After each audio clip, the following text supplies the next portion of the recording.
thing once we go live. So we'll have to maybe say that. Pramod, we are live now. We just start the slide and then yeah, we'll know whether we are live or not. We are live.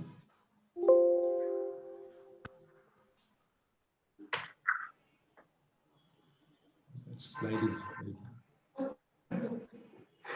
Yeah, now Prasan, just see, just make Yes, it. I Pramod, I can see it's, yeah, it's live now. Okay. So sorry for being late. Should we start, Pramod, now? Yes, yes, sir. Okay, so sorry for this mishap on the technology front. Very warm welcome to all of you for the leadership conversations, the first in the series. And I'm happy to have Moti and Saumi as our guests today. Let me start by introducing both the guests. So let me start with Moti. Moti is Vice President, SaaS Research and India. And, he has a very, interesting career that spans across several years. And I'm going to, give a brief intro of Moti's career span.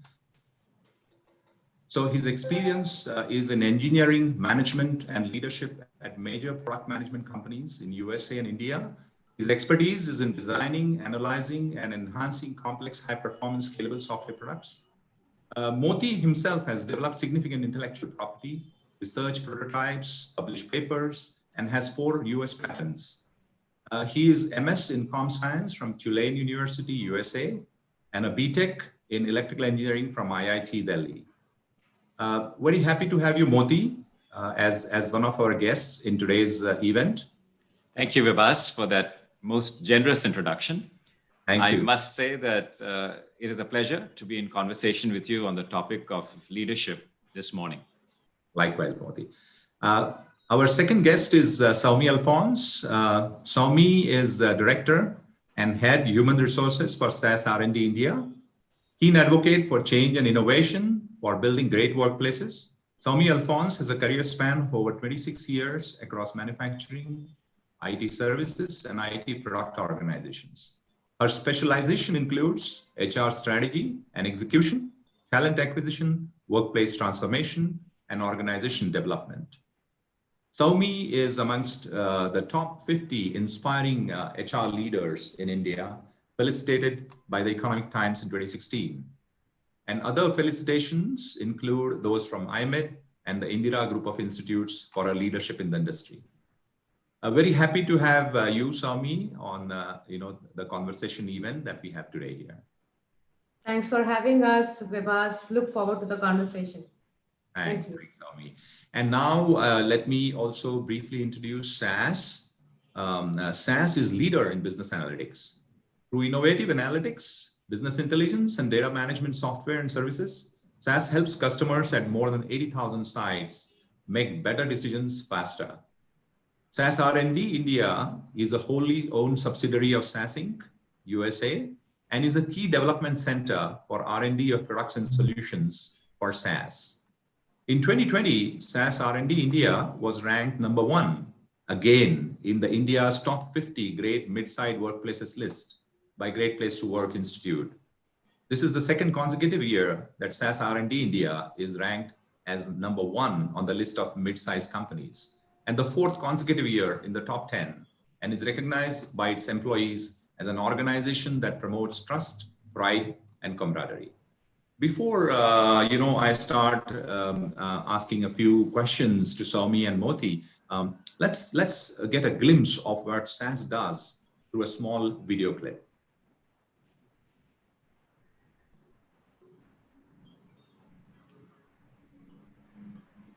Pramod?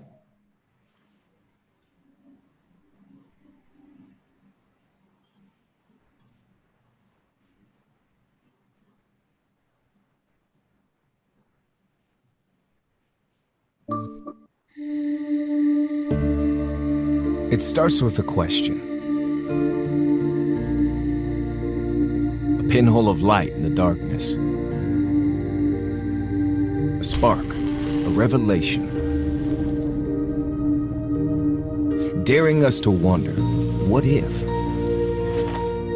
From making first discoveries to navigating a connected world, curiosity has always been at the heart of human progress.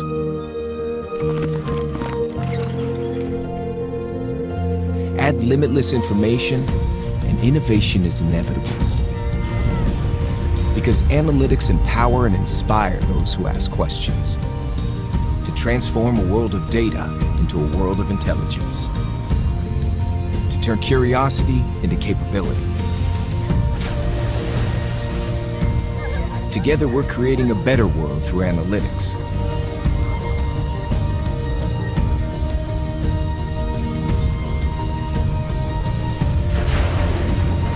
And it all starts with a question.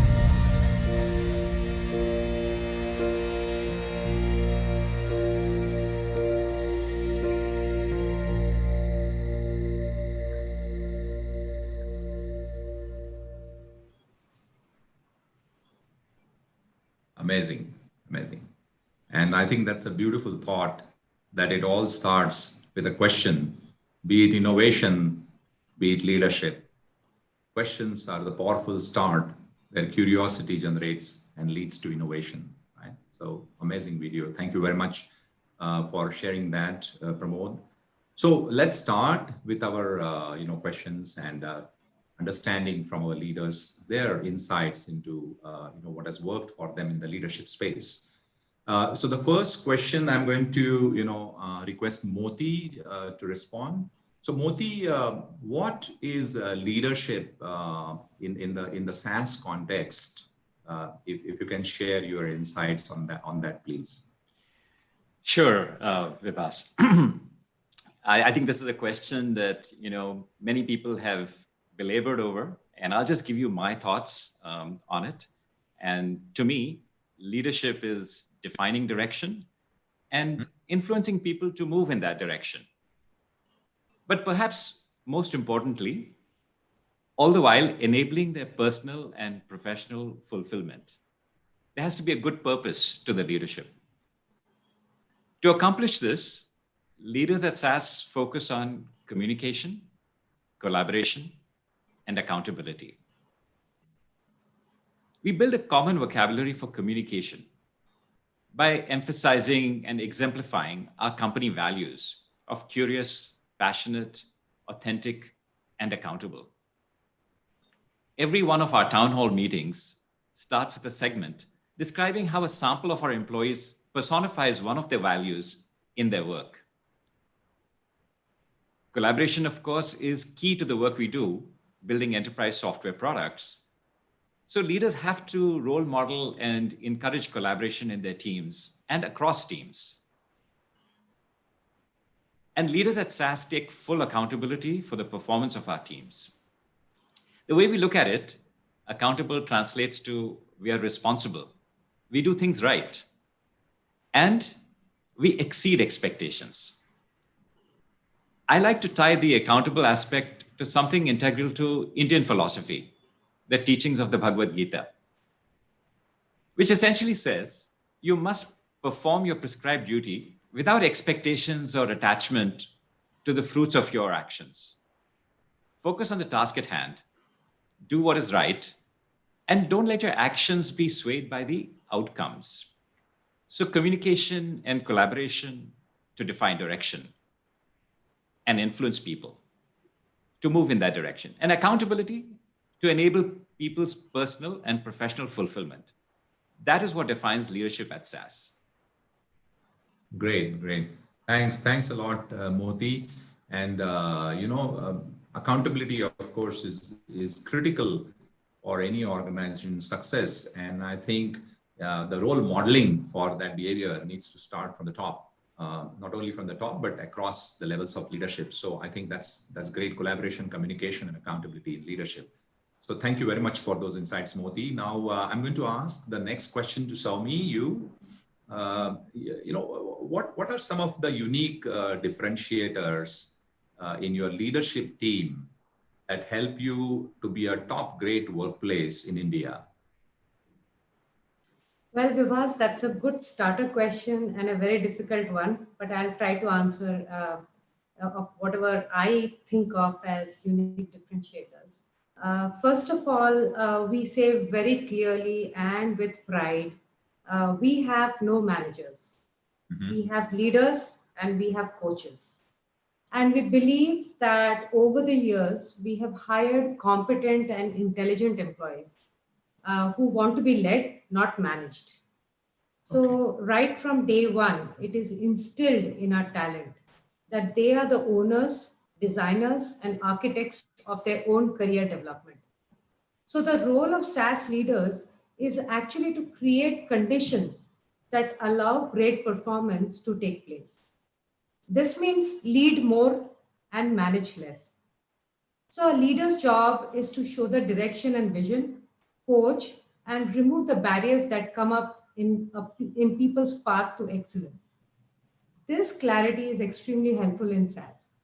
Secondly, we believe that leadership is a state of mind.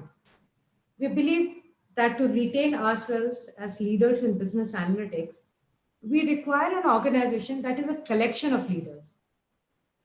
In SaaS, we started noticing that leaders are existing at all levels in our organization, irrespective of title, role, function. Anyone can be leading the organization in areas that they are passionate on. In SaaS, we allow that to thrive. We are developing leaders at all levels, those who can influence, impact, and transform with their ideas and thoughts. And thirdly, it's important to note that one third of our lives are spent at work. That's 90,000 hours throughout a lifetime. That's a great window of time. At SAS, our leaders believe that they can play a great role in developing people, not just as professionals, but as meaningful individuals who touch families and societies in different ways, several different ways.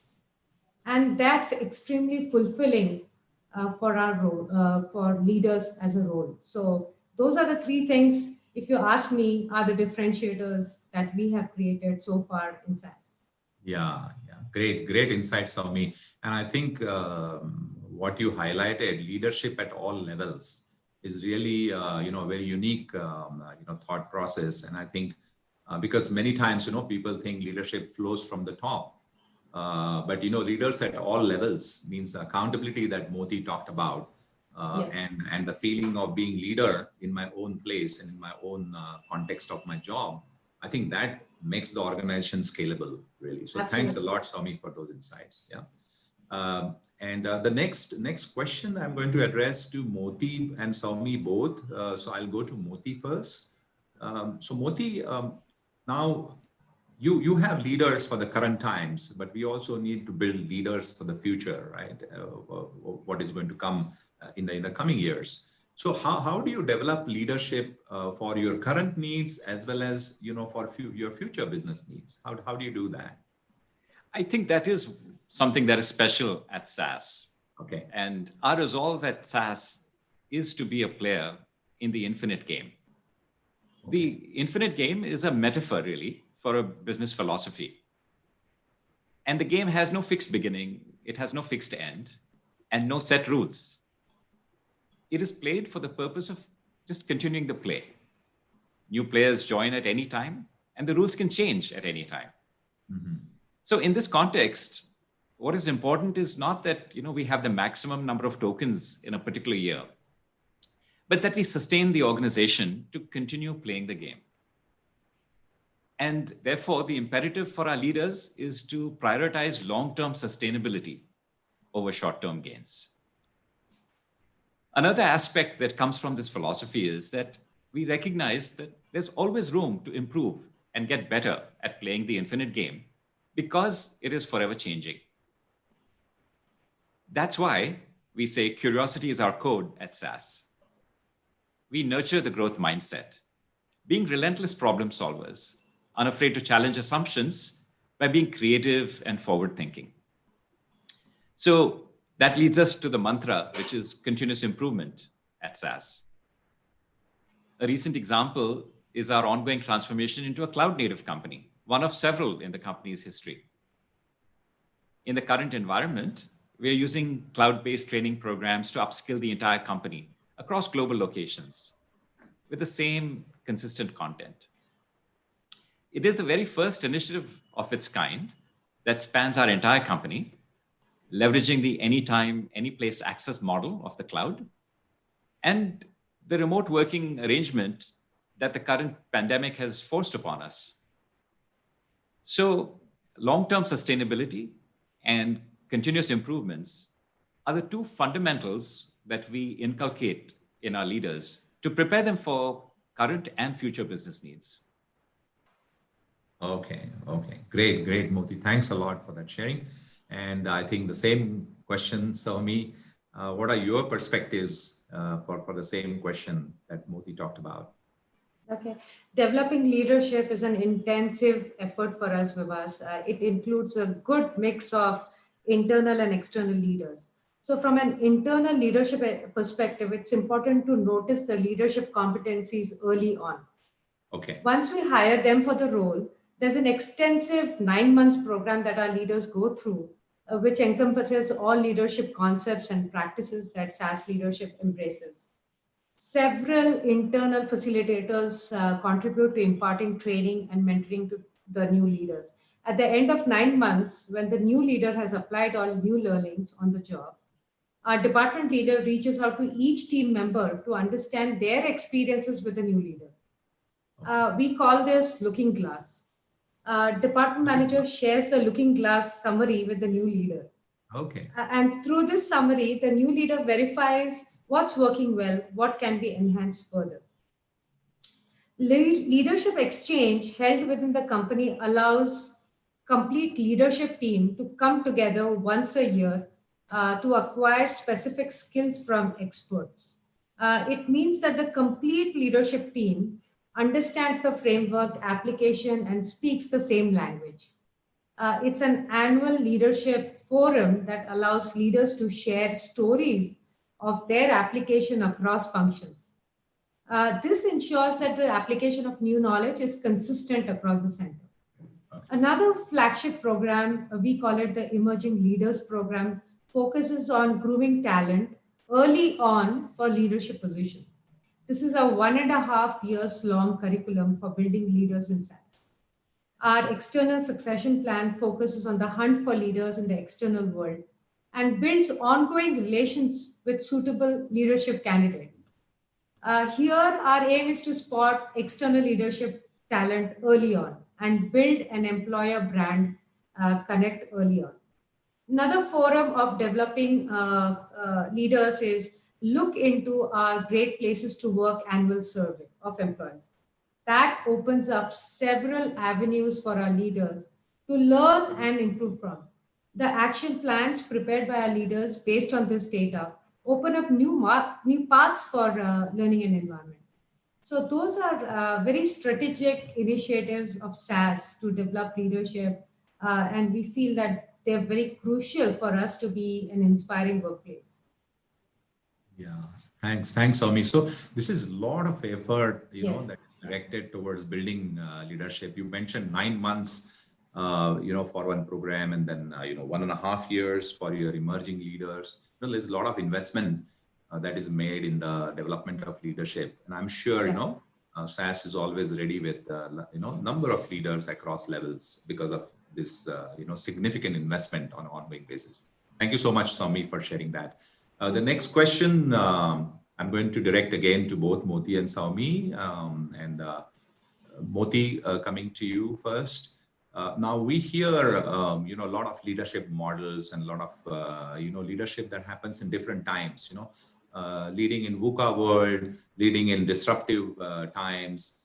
Leading in the new normal is the current normal. So many ways of leading in different times. But do you think there are some leadership qualities that are relevant at all times, good, bad, ugly, whatever, that really need to be built by leaders, and it doesn't matter what is the kind of situation you are in? Are there any leadership qualities like that, you think? I think that's a great question again, Vibhas, and nothing has put that in the spotlight as much as our current situation, the COVID-19 pandemic and how it has thrown everything into disarray. So in my mind, the qualities that are sort of evergreen and applicable across situations include things like adaptability, confidence, humility, influencing, self-control, positivity, and solutioning. These are things that can help a team overcome any kind of situation. But if I had to pick one, I would say that confidence is one quality that stands the test of time. Without confidence, a leader will not be successful in influencing people to move in a direction, whether in good times or in bad. In times of uncertainty and disruption, lack of confidence, creates a sense of despair and defeat. Now, confidence, can't be misplaced. It helps, of course, if confidence stems from capability and is grounded in reality. I think those are, important things that go along with confidence. But I would vote for confidence as the one quality. I see. Okay, interesting. Soumi, your take on the same topic about the leadership qualities? I think my top three would be active listening. It's increasingly becoming the most crucial leadership skill during all times. Listening to changing environments. So when I say active listening, changing environments around you, the new ask of customers, stakeholders, employees, and societies around. So leaders who don't practice active listening can actually put their organization under threat. So that's the first one that I can think of. Being inclusive as the second one, not just enabling diversity in the workplace, but allowing people to engage and be collaborative with each other, creating space for open conversations in the team, will enable the team to innovate together and faster. And the third most important quality in that I see that it is an important one in today's world is cognitive flexibility. And by that I mean leaders need to enhance their cognitive flexibility in the constantly changing business environment. They need to gain the ability to fall, regroup, and start again. So recovering and learning from a setback is important to future success. Being lifelong learners, they need to keep reinventing themselves, learn and relearn ways to be successful. And I think cognitive flexibility is so important in today's world for leaders and for the workforce, of course. Yeah. Right. So, Soumi, just curious, this cognitive flexibility as a term, is this something you have coined, or it is part of the literature on leadership? I wish I could, but some psychologists have coined this in the recent terms, recent times. So yeah. No, but it's very powerful term, Yeah. cognitive flexibility. And also another thing I found interesting as a learner myself is, what you mentioned about listening. Mostly, when we talk about listening, we are talking about listen to people. Yeah. I think you talked about listening to the environment as well. Environment in the sense of business environment, not only the environment in terms of, but listening to what's going on around you and having that ability to sense the patterns and changes that are going to probably hit you and being ready for it. I never thought of listening in that context. I always thought of listening to human beings. I think that's a very interesting new dimension to listening that I got today from you, Soumi. So thank you very much for that. The next question I would like to request Moti's inputs on. So Moti, of course, the current disruption, I think, is being talked about for the last several months, 7 months or 8 months, whatever. And we don't know how long this is going to continue as well. But what is that one crucial competency that SaaS leaders have focused on during the current disruption? Of course, you mentioned confidence as something very crucial. But is there anything else, one crucial competency you may have focused during this current disruption?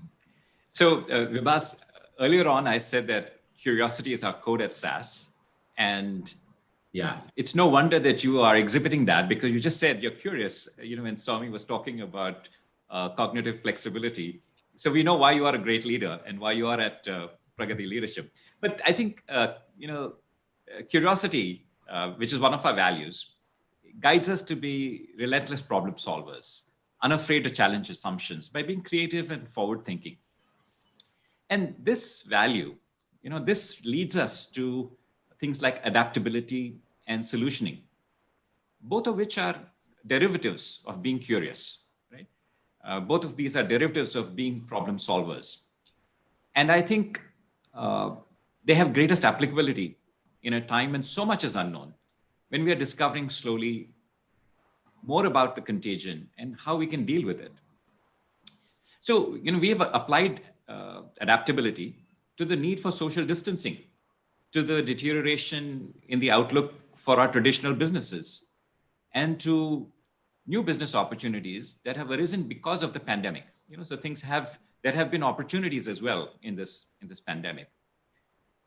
And we have extended solutioning to the safety and wellness of our co-workers, to controlling non-essential expenditures, looking at, what is it that we can safely cut back on because it's not needed, perhaps, in the current environment, and to discovering new business applications of our core competencies, all of which will carry us to the other side of COVID-19 in a healthier, stronger position.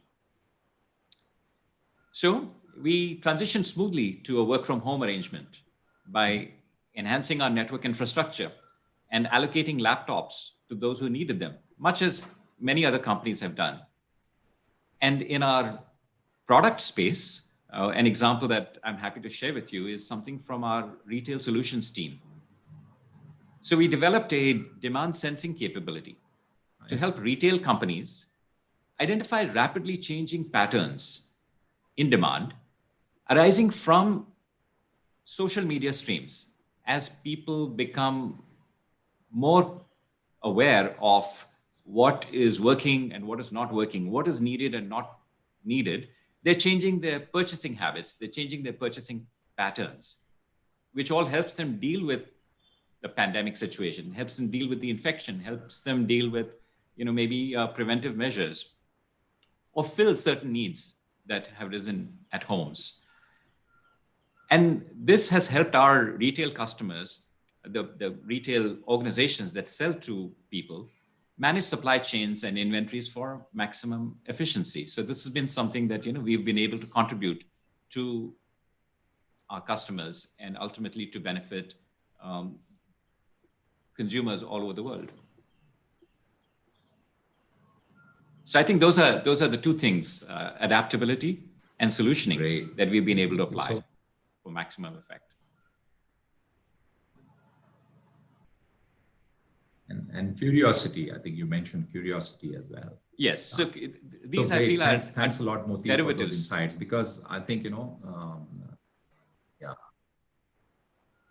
derivatives, yes. And I think this has kept many leaders and many organizations resilient in these difficult times, because I think nobody anticipated the extent of the disruption. While the disruption was there, I think, the initial assumption was it will go away quite quickly and smoothly, and it is just a matter of a few months, but it has really lasted longer than many anticipated. Yes, it's really absolutely. Anticipated. So great, yes. Thank you for sharing that. And now one more question. I think I'll go to Soumi first, on this question, Soumi.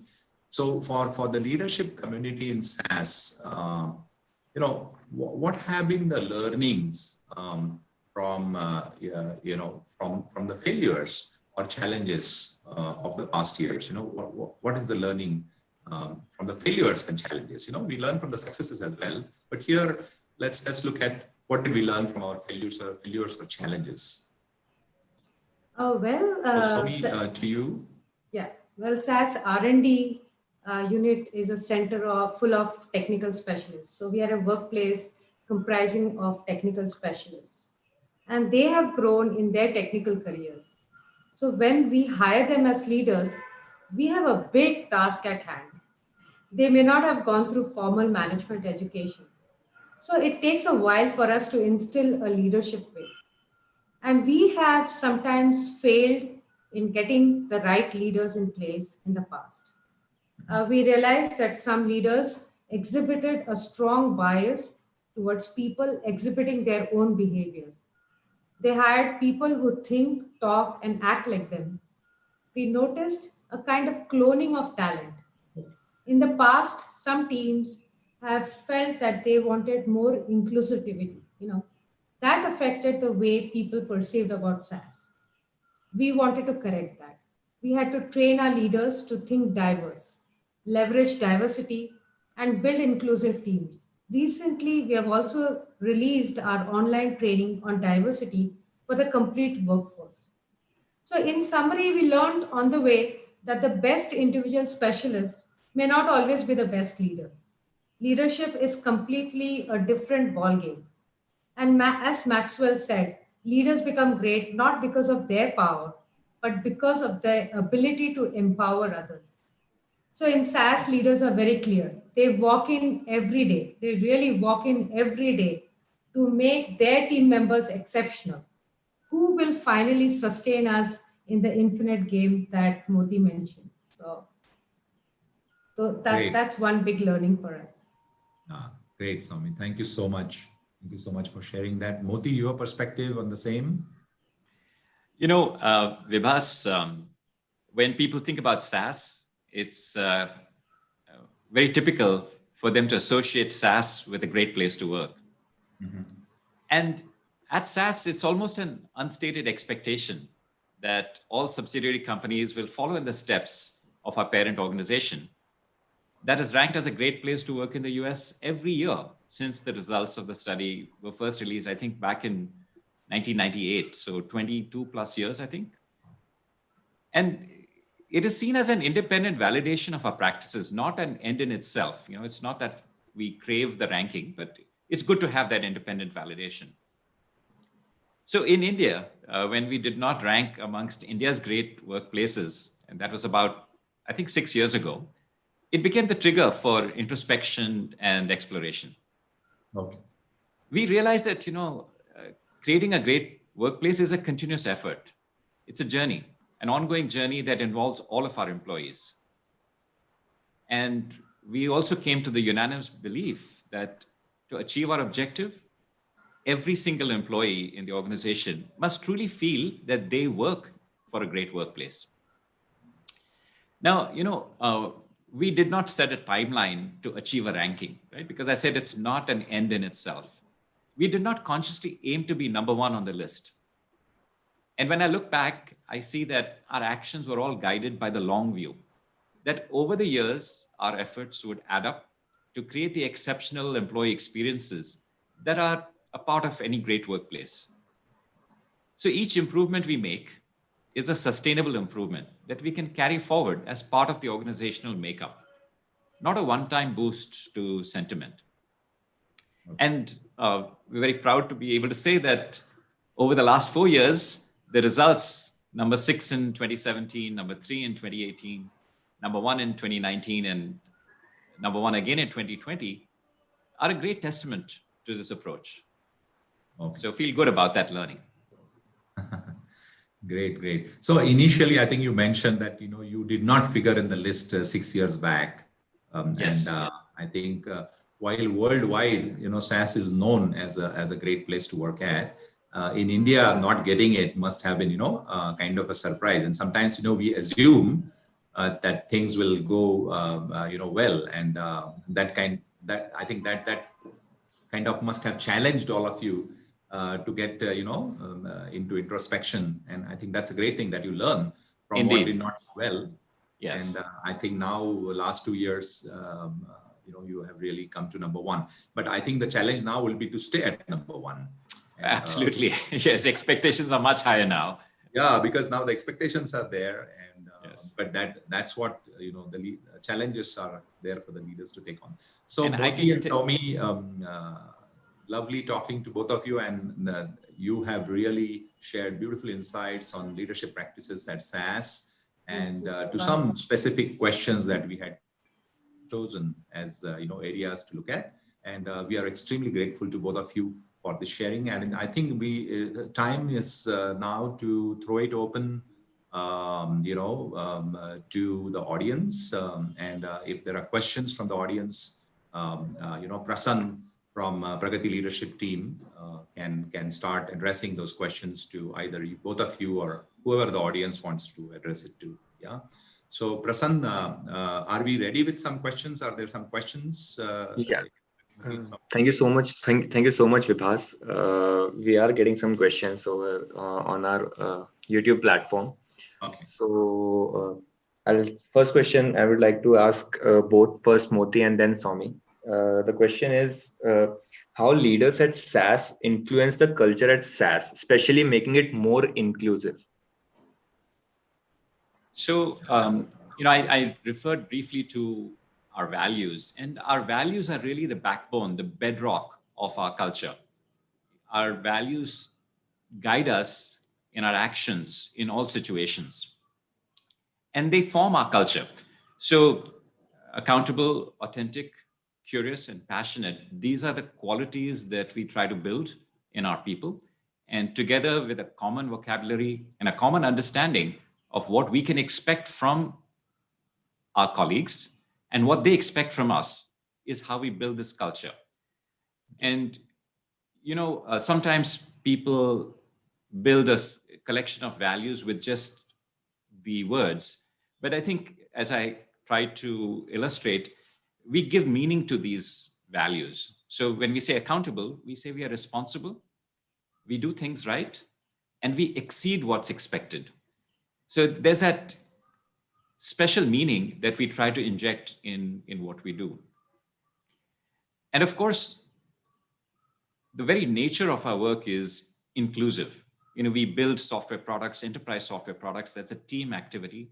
And inclusion, making sure that we involve people from all kinds of skill sets, all abilities, is very fundamental to our entire thinking at SAS. Yeah, Soumi from Prasanna, I'll just add to that is that I feel that there is great collaboration between human resources and the leaders in SAS. We are regularly working on this as partners. And there is a third partnership, which is our third partner, which is joined are the employees. So these are the three pillars. And the leadership actually binds all this together. As Moti said that, through their actions, living values every day.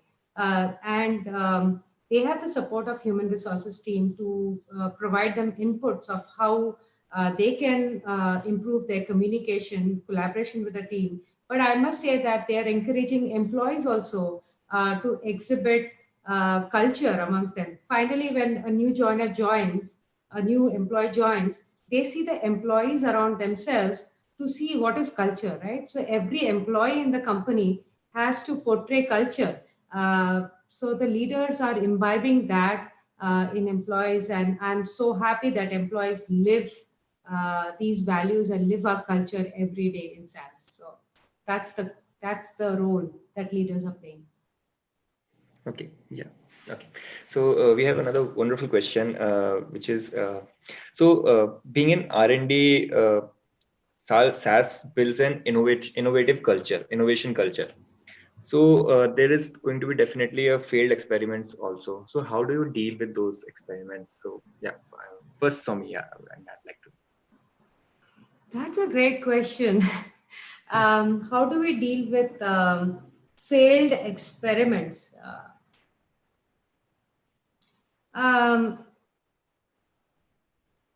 I actually do not have an answer right now, but maybe let me think while Moti, do you have any Absolutely. inputs there? No, Okay. absolutely. And this is something that is, as whoever has raised this question, is integral, is essential to an R&D center, an innovation center. And we have multiple teams in the center, and some of them end up being early adopters, and others take the more tried and tested path. We do this consciously, and the early adopter teams are more likely to fail. And those failures are occasions to celebrate because we are learning from this. So we have, earlier on, I spoke about our retail solutions team. That's an example of a team that has been an early adopter for us in so many waves of technology adoption. When we were looking at massively parallel machines, they were the first to embrace these MPP databases. When we were looking at transition to our visual analytics tool, they were the first to incorporate that into the solution, integrating that capability into the solution. Today, they are at the forefront of offering a software as a service version of their product. So we recognize that when you are an early adopter, you're going to fail. And we also recognize that the upside when you succeed by experimenting, by innovating, can be huge. So this is something that we must celebrate, and we do celebrate at SAS. And of course, there's a balance. You know, in any portfolio, there are going to be a mix of risk-taking and some more sure bets that we undertake so that we can continue to make progress and we can continue to be, as I've been saying, a player in the infinite game, because we have to sustain the organization. So there's a balance at SAS, but definitely, very valid point that we do have innovative teams, and some of them fail more often than not. It's just the occasions on which they're able to turn that innovation risk into something that actually succeeds in the market, that it pays off. And we are well aware of that. Can I add to that? Absolutely. I think that our innovation days, so every department has their innovation days, and innovation days are such that you allow an employee to leave all your work and experiment. Okay, so not all experiments will be successful, but we give a day or two in a year to experiment and bring their new ideas. I think that also adds to the experimentation and failures through experimentation and so on and so forth. The other thing is that our senior technical specialists do speed mentoring to junior talent. So if you are getting stuck or you want to experiment something and you want to bounce off your ideas, you can actually make use of the speed mentoring forum where the senior technologists can mentor you on the job. So those are the two things that I can add, Moti, to your points. Do you see them as supporting, as Absolutely. experimenting and failures? And, yes. And I think another couple of things that we do on a regular basis that have, again, really defined the R&D mindset for us. We have an annual internal conference where people are requested to write papers that describe something innovative that they've done in their work. And the papers go through a rigorous selection criteria, and then we do an internal conference the whole day. And we call that Tech Talks. It's done regularly every single year. And we also have a product showcase, which we call the Tech Expo. And in fact, it's ongoing today.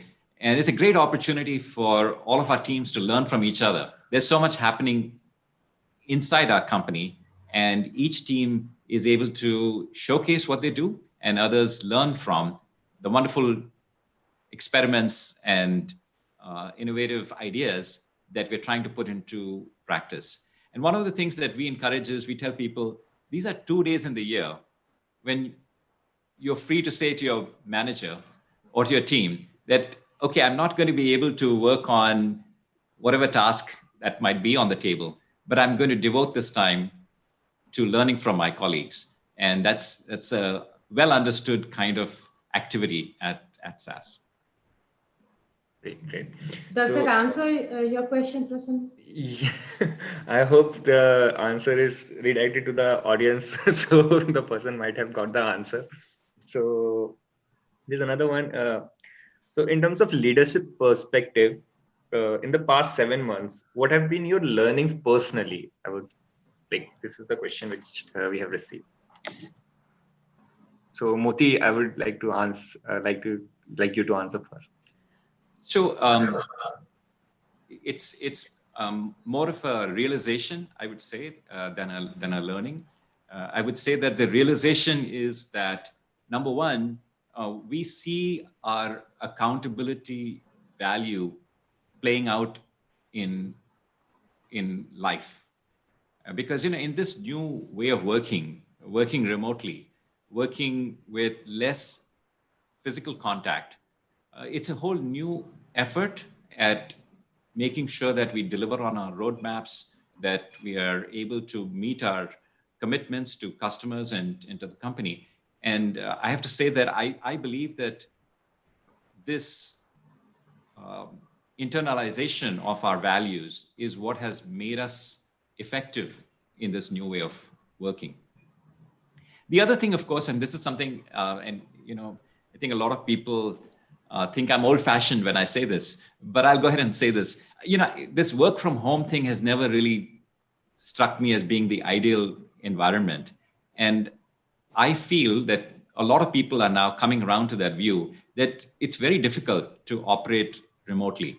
You do need that physical contact. We are very social animals as humans, and not having the opportunity to meet in person, to have that banter, to exchange ideas informally, to just whiteboard, these are things that people are actually missing. And I think it's a welcome thing that people were exposed to this way of working, and now are realizing that there is a lot of benefit to that collaboration, to that working together. So I would say this has been what I learned in this time. Swami? We learned that simple things done by leaders can have great impact. And by that, I meant that when we came rank 1, it was a complete lockdown, and we came rank 1 and we wanted to celebrate. And we wanted to send a token of our appreciation to all employees, and we didn't know how to do it. And the amount of efforts that we took to take police passes and make sure that a month of effort to reach out to every employee's homes and to say thank you with a small gift touched everybody, right? Simple thing, but it touched everybody and their families. The other thing that we did was, when we started the lockdown, we clarified and we put up a very nice picture of an employee and working along with the family, and a kid peeping into the laptop. And we clarified at that moment that in case, don't be embarrassed if your kid is just peeping in. Just invite the person into the conference. Let's say hi to your child, right? So we created those lovely pictures and say that you are at home and we understand that your family is behind you, and they will be seen sometimes peeping in, and that's fine. So we removed those things, and that was very emotional for employees to say that suddenly a professional environment has embraced my family environment. So that is the second thing that we realized, that such simple thing can create such great impact. Simplicity in leadership can create great impact.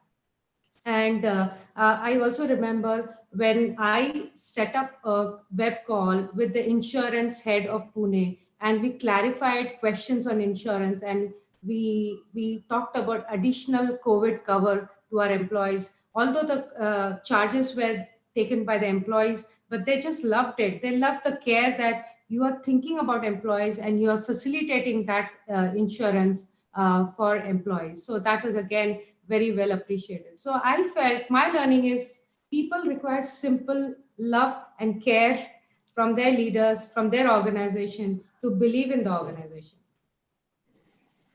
Yeah, Son, so I think. Also allowed to share what I Yeah, learned? yeah, Vivas, please. So I'm not in So, SaaS. yes, definitely, Vivas. Please. Just, I think, so I'm not going to be so serious about share, because this is at personal level what I'm sharing. What I learned is don't postpone things, because you don't know what is going to hit you and what has hit us. So if there is something you need to do professionally or personally, I think don't procrastinate and don't postpone things. Do what you need to do, because you don't know what is going to happen tomorrow. And today is what you have. In fact, this moment is what you have. And I think I personally realize the power of living in the now more than ever, in this scenario, and it's a true manifestation of why you need to live in the now. While you can plan for the future, you need to live in the now and enjoy. And of course, professionally also deliver what you have to do with accountability, as Moti said. But yeah, don't postpone is what I've learned. So I think, Vibhas, you're demonstrating that you're a true Gen Z, individual. So I'm not up to date on all of their acronyms, but YOLO, I think, describes what you're YOLO, just saying. yeah. You only live once. Yeah. Yeah. So I think this also answers the question, which is to how do you motivate your employees? Swami has mentioned that thing. So now that we have already overshoot the time, I think I'll just take one more question. And the question is the last one: how do you identify top talent and how do you groom them to take leadership role? So I'll start with Swami first. I think hiring talent starts with competencies, and as I said, the values are matched and seen whether they are the people who can be in our organization. But there's one more thing that we do is that just not hire for the current skill, hire for potential. What will this person be in the next 4 5 years time in our organization is what we are focused on. And we noticed that a collective judgment of a lot of people meeting that talent during the interview actually does a great help to us. We have methods and ways to find out, but that collective judgment is incredibly strong for us, and we have never gone wrong. So whenever we have found talent which is strong, we actually get going after that talent. The other thing that I want to share is that we, as mentioned earlier, that we identify talent much early on. So we are always networking with the external talent through our optimum reach model, which is our recruitment model, and building talent outside so that we are always having a succession plan of talent outside. And then once they are in, they go through a lot of detailed way of learning on the job. And our principle is 70-20-10. The learnings happen 70% on a well-carved job that a manager creates, 20% by exposure to mentors, conferences, newer stuff, speed mentoring. That's the exposure part. And 10% only comes from education, which is online training or face-to-face training, right? So that's the way we hire top talent and put them through learning path for excellence. So I'll just underscore what Somi said, that we hire not just to do the job of today, but we hire people who can be successful at SaaS over years. And that's, very fundamental to how we look at our pool of candidates. And it's not just sufficient to look at, okay, does this person have the specific skill that we're looking for today? But is this a person who can be a lifelong learner? Is this a person who knows how to learn, has taught himself or herself how to learn? So I think that's very, very crucial to the people that we bring into SaaS. Another is, looking at it from the perspective of the people who are interviewing. And one of the things I like to tell people is, let's find the incoming set of people who are better than you, not good enough to say, okay, this is somebody like me, or this person can do the job. But can I honestly say, I'm hiring somebody better than me? And if I can answer that question in the positive, then I think we're building a company that's good to last. It's built to last. And I think that's another thing that keeps the spirit alive at SaaS and keeps us having a great flow of talent. So, Vibhas, do you want to add anything? No. I don't want to add in every question. No, but top talent, I think Soumi and Moti both mentioned, at the hiring level, hiring top talent and what they look for. And I think Soumi and Moti, there was also probably a mention of, to identify the top talent after they have joined you, on an ongoing basis, the internal pool of people. Are there any things, that are done to address that? Like at the hiring level, yes, you tried and get it, you got the best talent that you could, but having got them and having observed them over years, grooming them and creating a path for them inside the organization, I'm sure you will have, Absolutely. No, we have a regular assessment of our talent pool, And we have a regular assessment of people that we believe will become effective leaders or managers. And I think earlier on, Somi spoke about the Emerging Leaders Program, where there's a formal way of introducing people to these concepts that will help them be successful in their roles. So, again, Somi referred to this, I think, in the earlier part of our conversation, that becoming a leader is different from being good at programming or project management or testing, which are some of the disciplines that we require in order to build software products. And I'm very happy that we have a pretty strong program where we introduce people to these concepts. I'll tell you a little anecdote. We had a leadership torchlights program that was conducted for women within SAS. It was part of our Women's Initiative Network. And I was fortunate enough to be invited to their graduation or closing ceremony. And I had to say a few words at that point. So I said to myself, I should be aware of what it is that these people have gone through. And I asked Somi and went through the material that these people were exposed to. And I must say, I felt really envious. I wish I had had the opportunity to have been groomed in such a way. So it's very comprehensive, it's very thorough. And I think we are living in a very fortunate time that so much is available to help leaders understand what's important when they're leading and how can they be successful. There's an innate leadership, of course, which is important. And that's what we look at. That's what we assess. That's what we try to identify. And then there's the grooming, which, as I mentioned, Somi has referred to, the Emerging Leaders Program that we have. Great, I think. Yeah. Just one last question. Actually, we have received one more question. I'll direct it to Somi first. So what tools you use to identify the talent in hiring process? What rules? Tools. Okay. Tools. Yeah. Okay.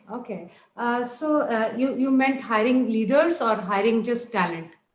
It's hiring process. It's written. Okay. So tools include assessment, like technical assessment of talent. Then the tools is programming, pair programming that we sometimes adopt to interview, which is a face-to-face online that we adapt. Then there are assessments that happen after the person has gone through a particular interview stage. And for leaders, we have a survival assessment that we do to understand the leadership competencies that the person brings. Those are pretty much the things that we use to hire. Yeah. But, whatever technology tools we use, nothing can compare to the collective judgment that we have when we all meet the same person and we share our common understanding about the person. That has worked very well for us. Yes. Okay. Yeah. Okay. So Vibhas, now we have we are done with the audience question. So now I would request you to with the closing comments. Thank you, Prasanth, for doing that. And I think my pleasure again to thank both Soumi and Moti for being here and giving us great insights into what you do as part of your leadership practices at SAS R&D India. And it has been really a pleasure. And I'm sure people who are, watching this live would have benefited from your insights. And again, deep gratitude to both of you on behalf of Pragati Leadership. Thank you. Thank you, Vibhas. Thank you, Vibhas. Great questions from you and great questions from the audience. Yes, yeah, absolutely. thank you so much. Wonderful platform that you are promoting. And I think this is going to be so helpful to so many people who are embarking on this leadership path. So kudos to you and the entire team at Pragati for thinking of this way of sharing. I think insights. the value comes by authentic sharing from authentic leaders. Because social media is available to everyone, but experiences have to be, and I think so your authentic sharing has been very valuable, and hopefully we will be able to continue this series taking inspiration from this one from both of you. Yeah, I certainly enjoyed it. Thank you, Vibhas. Thank you, Moti. Thank you, everybody. Thank you, everybody.